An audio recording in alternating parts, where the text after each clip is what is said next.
네, 하나님의 말씀 로마서 9장 30절에서 10장 13절까지를 보겠습니다. 신약성경 252쪽입니다. 교독을 하시고 우리 마지막 절에서 다 함께 읽겠습니다. 그런즉 우리가 무슨 말을 하리요? 의를 따르지 아니한 이방인들이 의를 얻었으니 곧 믿음에서 난 의요.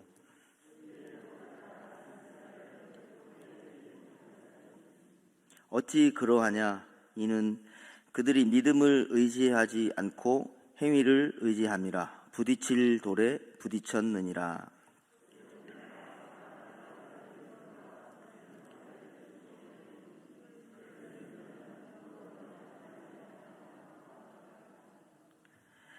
형제들아, 내 마음에 원하는 바와 하나님께 구하는 바는 이스라엘을 위함이니 곧 그들로 구원을 받게 함이라.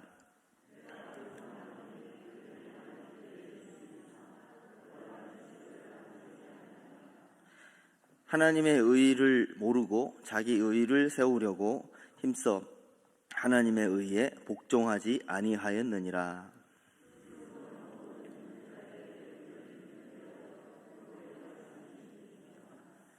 모세가 기록하되 율법으로 말미암는 의를 행하는 사람은 그 의로 살리라 하였거니와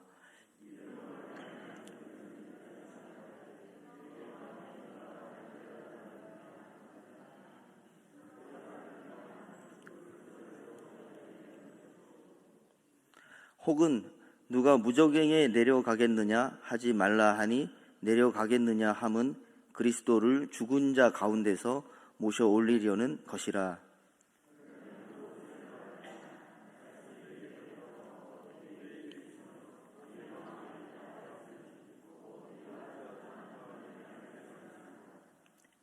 내가 만일 내 입으로 예수를 주로 시인하며 또 하나님께서 그를 죽은 자 가운데서 살리신 것을 내 마음에 믿으면 구원을 받으리라.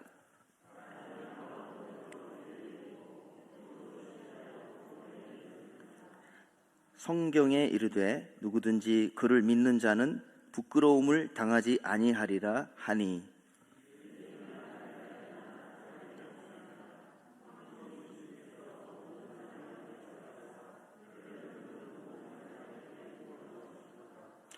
누구든지 주의 이름을 부르는 자는 구원을 받으리라. 아멘. 네, 서로 인사하시겠습니다. 우리 앞뒤좌우로 사랑합니다. 인사하시겠습니다.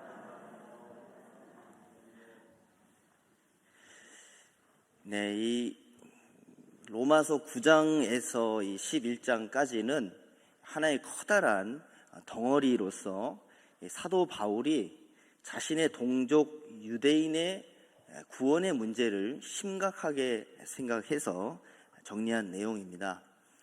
이 로마서를 쓸 때가 보통 사도 바울이 사역을 한 지 한 20년 정도 됐다고 우리가 판단했을 때 기독교인이 되고 나서부터 이 철저한 열심을 가졌던 유대인이었던 바울이 자신은 예수를 믿었는데 20년간의 선교를 해보니까 동족들은 믿지 않고 수많은 이방인들이 예수께로 돌아오는 것을 보면서 바울의 한쪽에는 기쁨이 있지만 한쪽에는 깊은 번뇌와 고민이 있을 수밖에 없었습니다. 동족 유대인이 왜 예수를 안 믿는 것일까? 이 문제가 바울의 전체 구약에 대한 배경지식 속에서 고민이 되면서 녹아서 흘러나온 결과물이 9장에서 11장이죠. 그러면서 그 이유를 왜 안 믿는 것일까 했을 때 9장에서는 하나님의 뜻이 그렇다. 하나님의 주권에 의해서 인간은 예수를 믿는 것이다. 믿으십니까? 네, 하나님의 주권이다.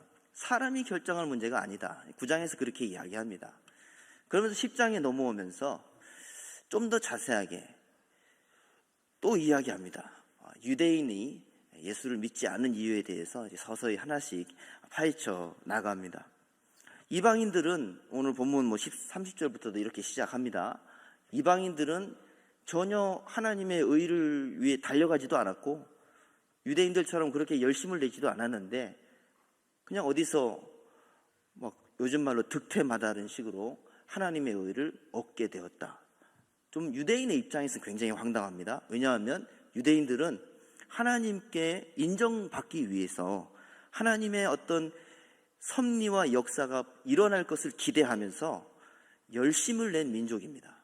그리고 그 열심이 바탕이 되어서 지금까지도 유대인 민족은 전 세계에서 지식의 측면이나 경제의 측면에서 굉장히 큰 우위를 차지하는 민족이 되었죠. 그런 대단한 열심이 어디서 나왔겠습니까? 그 열심에 대해서 오늘 본문에서는 이렇게 말을 합니다. 우리 2절과 3절 말씀 한번 같이 읽겠습니다. 내가 증언하노니 그들이 하나님께 열심히 있으나 올바른 지식을 따른 것이 아니니라. 하나님의 의의를 모르고 자기 의의를 세우려고 힘써 하나님의 의의에 복종하지 아니하였느니라. 네. 유대인들은 오늘 본문에 열심을 내었다, 하나님께 열심을 내었다라고 합니다.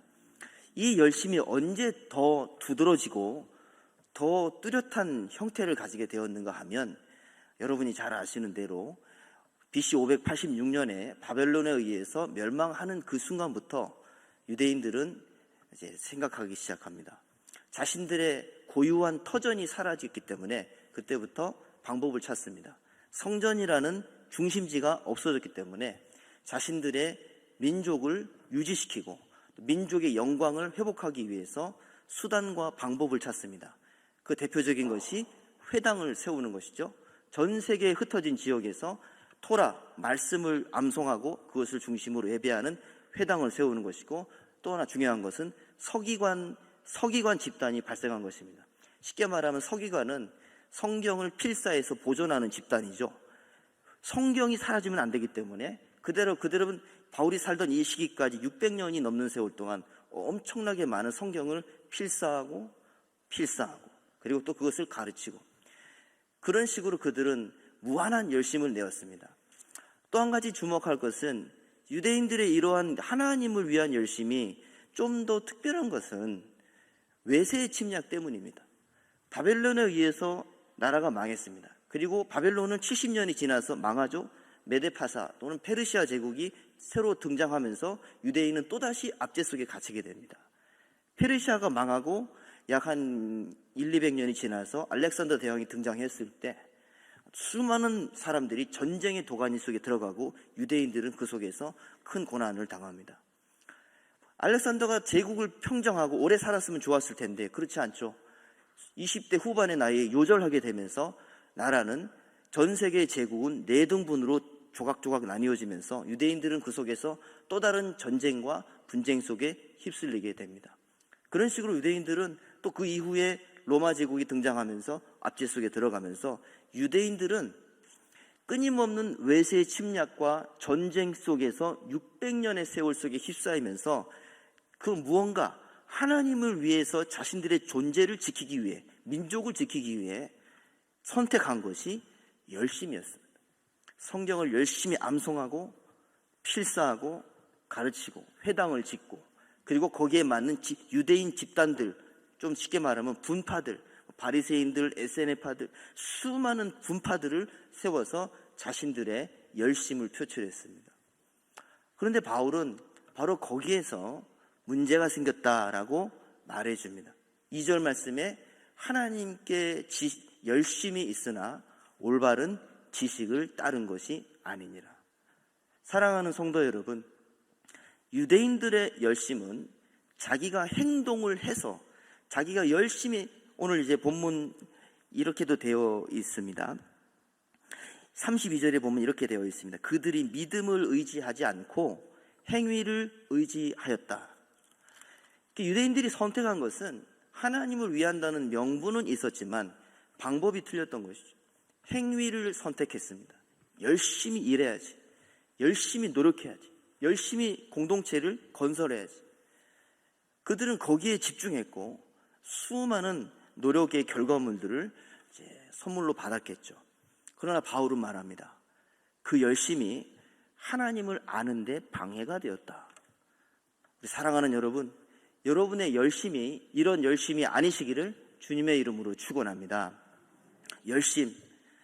지금같이 어려운 때, 우리가 코로나로 인해서 긴 시간 예배를 이 시간 못 드렸고, 또 우리가 지금 겪고 있는 이 상황 속에서 잘못될 위험이 하나 있습니다. 바리새인들처럼 내 행위와 내 수단에 의지해서 나름대로 하나님께 열심을 내고자 하는 잘못된 방향, 우리는 이것을 주의해야 될 줄로 믿습니다. 그래서 유대인들에 대해서 바울이 너희들은 지금 하나님을 잘 모르고 너무 열심을 냈어. 그리고 3절에 이렇게 10장 3절에 이렇게 말하죠. 힘써 노력하면 할수록 너희들은 하나님의 의를 복종하지 않았어 라고 아주 무서운 이야기를 합니다.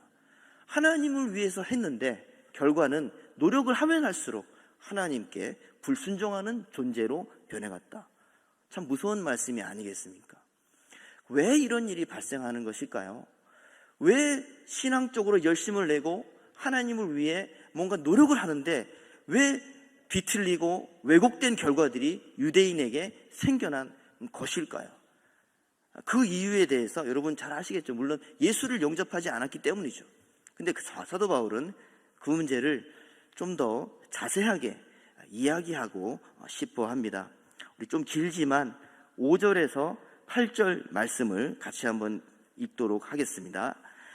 모세가 기록하되 율법으로 말미암는 의를 행하는 사람은 그 의로 살리라 하였거니와 믿음으로 말미암는 의는 이같이 말하되 내 마음에 누가 하늘에 올라가겠느냐 하지 말라 하니 올라가겠느냐 함은 그리스도를 모셔내리려는 것이요 혹은 누가 무저갱에 내려가겠느냐 하지 말라 하니 내려가겠느냐 함은 그리스도를 죽은 자 가운데서 모셔 올리려는 것이라. 그러면 무엇을 말하느냐? 말씀이 내게 가까워 내 입에 있으며 내 마음에 있다 하였으니 곧 우리가 전파하는 믿음의 말씀이라. 아멘. 바울이 구약에 있는 이야기를 간단하게 정리하면서 왜 너희들이 예수를 믿지 못하고 잘못된 열심으로 살아왔는지에 대해서 그 이유를 말해주기 시작합니다. 자, 모세는 레위기 18장 5절에서 이렇게 말했다. 그 말씀대로 순종하면, 그 율법을 따라 순종하면 너희들은 그 의로 살리라. 이게 구약이 말하는 의죠. 율법에 순종하면 의로워져서 살게 된다. 그러나 결과는 어떻습니까? 예수께서 이 땅에 오셨을 때 드러난 명확한 결과, 수천 년의 구약의 이스라엘 민족의 역사가 증명해 주었던 명확한 결과, 그 레위기 18장 5절에서 말하는 율법으로 말미암아 순종하면, 율법을 순종하면 그 의로 말미암아 살리라. 그렇게 해서 살아있는 사람이 하나도 없다는 것이 증명됐죠. 바울은 일단 그렇게 말합니다. 그러면 그렇게 해서는, 너희가 지금까지 그렇게 노력해서는 하나님의 기쁨이 될 수 없고 하나님이 용납하시고 인정하시는 의인이 될 수 없는 것이다. 이것은 분명히 증명이 됐는데, 그러면 다른 게 있다. 6절부터는 믿음으로 말미암는 의인은 이렇게 말한다. 그러면서 좀 재밌는 이야기를 합니다. 누군가가 하늘에 올라가서 뭔가 대단한 일을 해보겠다고 하늘에 올라가느냐? 그건 마치 성육신 하신 예수님이 하늘에서 이 땅에 내려오신 것처럼 그 그리스도를 끌어내리려는 행위와 똑같은 것이다. 불가능하다는 것이죠. 또는 어떤 사람이 좀 심오하고 새롭고 깊은 것을 찾아내기 위해 땅속 깊은 곳, 바닷속 깊은 곳에 들어가서 그것을 뭔가를 찾아오려고 하느냐? 그런 열심도 마치 그리스도께서 죽으셔서 가셨던 그 자리에서 그리스도를 끌어올리는 행위와 똑같은 것이다. 그 말의 뜻은 그것도 불가능한 것이다. 바울은 이렇게 말합니다. 너희가 지금까지 내었던 열심들은 하늘까지 찌를 듯한 열심이 되었던, 땅이 꺼질 듯한 열심이 되었던 어떤 것도 하나님이 보시기에 열매가 되고 인정받을 만한 것은 없었던 것이다. 믿음으로 말미암는 의인은 너희에게 일단 그렇게 정죄한다 라고 말합니다. 그러면서 8절에 아주 핵심이 되는 이야기를 시작합니다. 그러면 무엇을 말하느냐? 말씀이 내게 가까워 내 입에 있으며 내 마음에 있다 하였으니 곧 우리가 전파하는 믿음의 말씀이라. 아멘. 말씀이 일단 이렇게 말합니다. 너희를 살리고 너희가 정말 살 길을 찾을 수 있는 것은 너무 가까운 곳에 있다. 그 말씀이 가까운 곳에 있다. 이 이야기부터 합니다. 그러면 유대인들은 제가 아까 서두에 말씀드린 대로 어마어마한 노력을 했습니다. 그 당시 유대인들의 문헌들을 조금씩 보면은 성경이 아니기 때문에 유대인들의 어떤 인간적인 시각에서 쓰여진 수많은 문헌들을 보면은 거기에 보면은 유대인들이 엄청나게 노력했던 이야기들이 다 나오거든요. 인정할 수밖에 없습니다. 그런데 그것이 하나님께 가까이 이끌었던 것이 하나도 없었다라고 바울이 말하는 것이죠. 오히려 이렇게 말합니다. 너희의 가까운 곳에 무엇이 있느냐? 너희의 그 가까운 곳은 바로 입과 마음이다. 너희의 입과 마음 속에 무엇이 있느냐? 너희가 들어왔던 말씀이 있지 않느냐? 그 말씀이 너희 속에서 믿음의 말씀이 되는 것이다. 사랑하는 여러분, 신앙생활에서 가장 기본이 되는 것은 마음과 입술을 통해서 나타나는 것인 줄로 믿습니다. 우리가 계속 잘못된 행위와 잘못된 열심에 대해서 경계하고 주의를 주는 것은 바로 이것입니다. 우리가 노력하고 지성이면 감천이라는 식으로 하나님께 다가가면 절대로 안 됩니다. 하나님은 그렇게 우리를 만나주지 않으십니다. 하나님은 예수 그리스도를 이 땅에 보내심으로 확실히 못을 박으셨고 분명하게 작정하셔서 결정하신 것이 있습니다. 그것은 예수께서 십자가에서 죽으시고 부활하신 그 사건을 중심으로 이제 이렇게 말씀하시는 것이죠. 어떤 행위와 노력, 그런 것을 통해서 나에게 오는 것이 아니라 너희의 마음에서 그 예수를 그냥 받아들이면, 예수 받아들인 것을 입술로 고백하면 나는 너희와 영원히 함께 있느니라 라고 약속하셨습니다. 사랑하는 여러분, 이것을 좀 다른 말로 표현해서 믿음의 단순성이라고 표현합니다. 시대가 어려워지고 있습니다. 점점 이 기독교 안에서도, 한국교회 안에서도 이 우크라이나 전쟁으로 인해서 이것을 이상한 시각으로 해석하고 성도들의 마음을 도적질하듯이 잘못 해석해서 빼앗아가는 일들이 이제 곧 일어나는 것 같습니다. 또 다른 일들이 많이 일어나는 것 같습니다. 그때 우리가 명확하게 붙잡아야 됩니다. 믿음의 단순성입니다.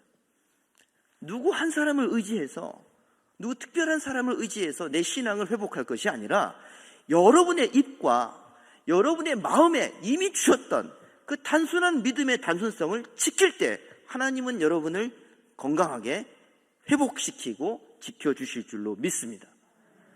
많은 사람들이 답을 이상한 데서 찾는 것이죠.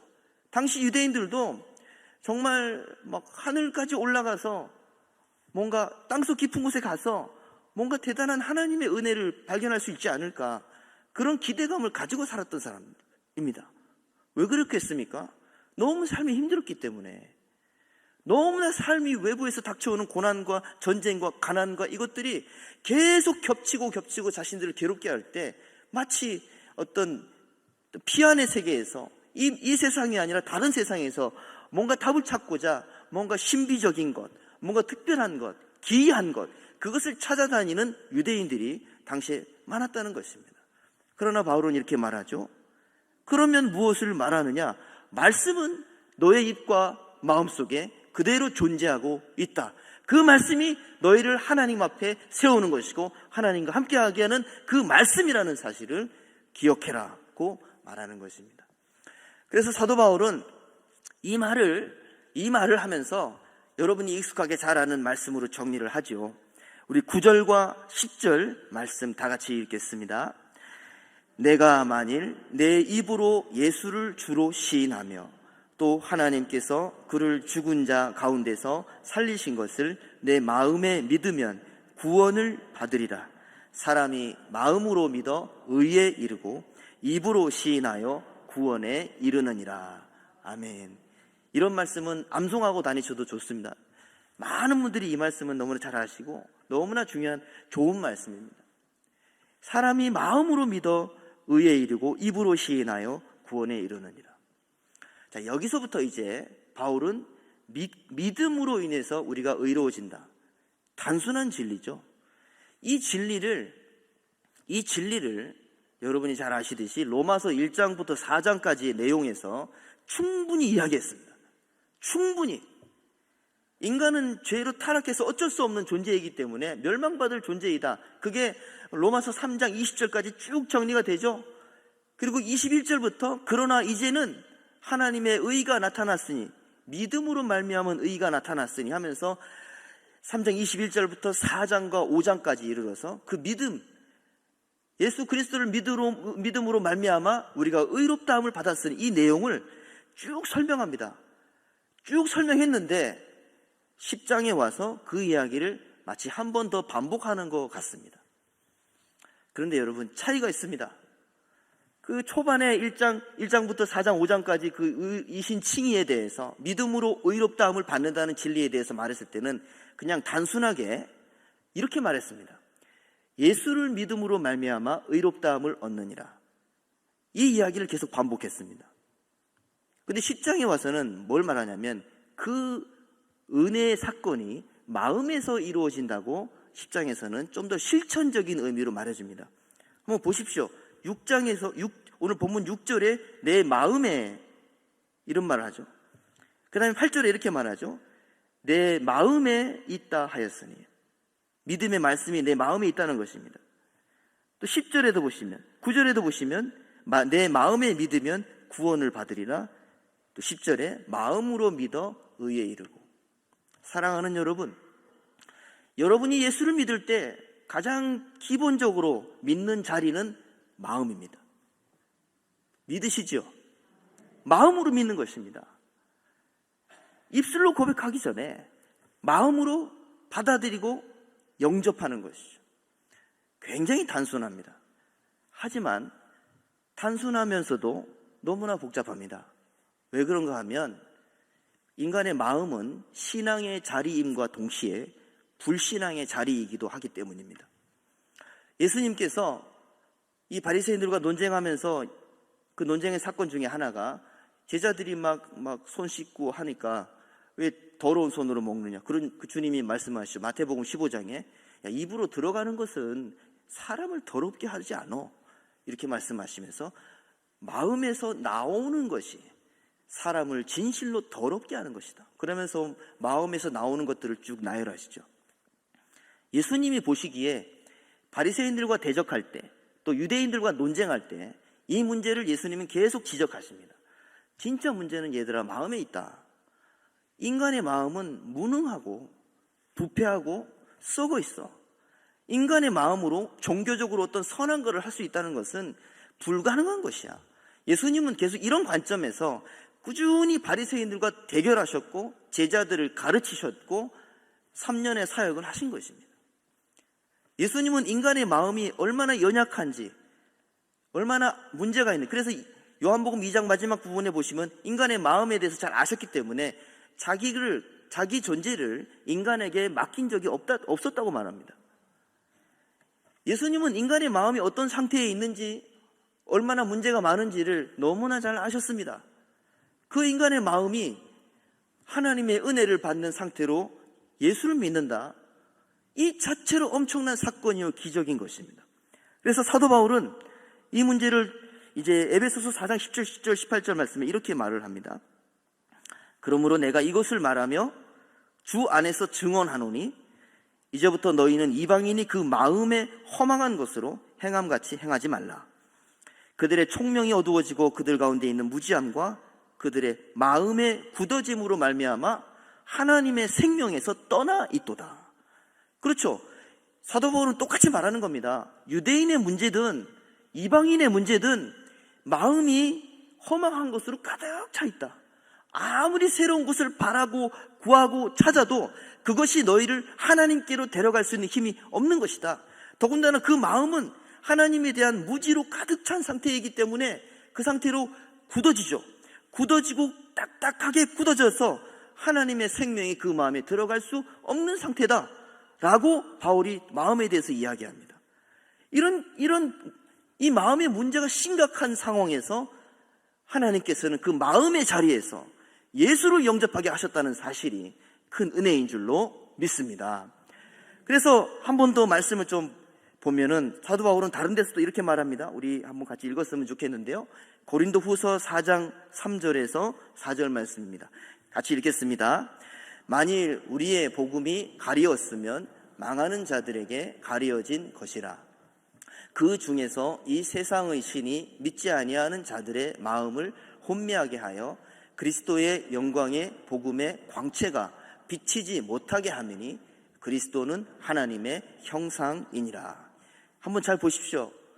그리스도의 영광의 복음의 광채를 여러분의 마음에 비치셔야 예수를 영접하는 것이고, 그 예수를 영접하는 그 믿음이 살아있어야 하나님의 임재 속에서 감사와 기쁨과 평안을 누릴 수가 있는 것입니다. 그런데 수많은 이방인들을 향해서 사단이, 이 세상의 어둠의 존재 신이 무엇을 하고 있습니까? 마음을 계속 가리는 일을 하는 것이죠. 마음을 가리고, 마음을 복잡하게 하고, 마음에서부터 문제가 일어나게 만들고, 마음에서부터 항상 괴로운 일과 번뇌가 일어나게 만들어서 하나님께 다가가는 그런 상황이 생기면 사단은 자신의 악한 존재들을 풀어서 인간의 마음을 도적질해가죠. 그게 이 세상이라는 것입니다. 그런 세상 한가운데에서 여러분들은 마음으로 예수를 영접하는 자리로 하나님이 불러주신 것입니다. 하나님이 그렇게 불러주신 것입니다. 믿고 보니까 단순하지만 믿기 이전의 상황을 내 마음을 놓고 되돌아보면 정말 너무나 복잡하고 말도 안 되는 어둠과 고난과 저주의 자리에서 내 마음이 신앙의 자리로 변화되었구나 라는 것을 바울은 유대인들도 이것을 믿었으면 좋겠다고 간절하게 외치는 것이죠. 사랑하는 여러분, 사도 바울은 이 마음의 문제를 유대인들을 향해서 알고 있기 때문에 유대인들을 향해서 구구절절하게 이러이러한 것이다, 유대인들처럼 하지 않습니다. 그냥 단순하게, 사도 바울의 선교 행적을 보시면 아시겠지만 단순하게 유대인이나 이방인이나 똑같이 복음을 전합니다. 예수께서 십자가에서 죽으신 것은 당신의 죄를 위한 것입니다. 예수께서 부활하셔서 살아나신 것은 당신에게 영원한 생명을 주시기 위해서 부활하신 것입니다. 이 진리를 단순하게 전했고, 이 진리를 전할 때에 이제 바울은 그래서 이런 기준에 대해서 이렇게 말하는 것입니다. 우리 11절에서 13절 마지막으로 한 번 더 같이 읽겠습니다. 성경에 이르되 누구든지 그를 믿는 자는 부끄러움을 당하지 아니하리라 하니 유대인이나 헬라인이나 차별이 없습니다. 한 분이신 주께서 모든 사람의 주가 되사 그를 부르는 모든 사람에게 부요하시도다. 누구든지 주의 이름을 부르는 자는 구원을 받으리라. 아멘. 사랑하는 여러분, 이 당시의 시대도 혼란스러웠습니다. 앞으로의 시대도 혼란스러울 가능성이 높습니다. 우리가 또 혼란스러운 시대를 살아왔습니다. 이럴 때일수록 우리는 이 단순한 진리, 이 진리를 마음에서 묻고 마음에서 믿고 입술로 외치고 노래하시고 기도하시는 자리에서 떠나지 마시기를 주님의 이름으로 축원합니다. 마음에 있는 것을 입술로 크게 외치십시오. 그리고 찬송을 할 때도 내 마음에 있는 것을 다 쏟아 놓는다는 마음으로 찬송을 하시고 기도하시고, 그게 믿음을 표현하는 아주 중요한 방식입니다. 다른 데 열심을 내기 전에, 어떤 행위로서 승부를 보기 전에 그건 소망이 없습니다. 여러분의 마음이 그렇게 믿음을 표현하고 내 마음에 은혜를 주신 하나님을 놓치지 않고 붙잡아서 감사로 하나님께 영광 돌리고 그런 신앙 속에서 실천을 할 때 여러분의 마음은 그때그때 새로워지고, 새로워진 마음 속에서 하나님이 기뻐하시는 열심이 새롭게 나오게 되는 것입니다.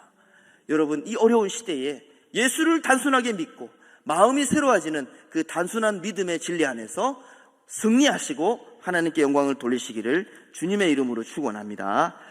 기도하겠습니다. 하나님 아버지, 이 시간 내 마음이 순전한 마음으로 예수님을 나의 주님이라고 고백하며 예수님께서 나를 위해서 십자가에서 죽으시고 부활하셨음을 믿는다고 고백해 드립니다. 하나님, 우리의 마음을 지켜주셔서 다른 열심을 내는 것이 아니라 이 믿음을 지키고 이 믿음을 새롭게 하는 은혜의 자리에 있음으로써 하나님께 영광이 되고 나의 마음이 새롭게 회복되어서 더욱더 좋은 열매를 맺어가는 우리 성도들이 되게 하여 주시옵소서. 감사하오며 예수님의 이름으로 기도합니다. 아멘.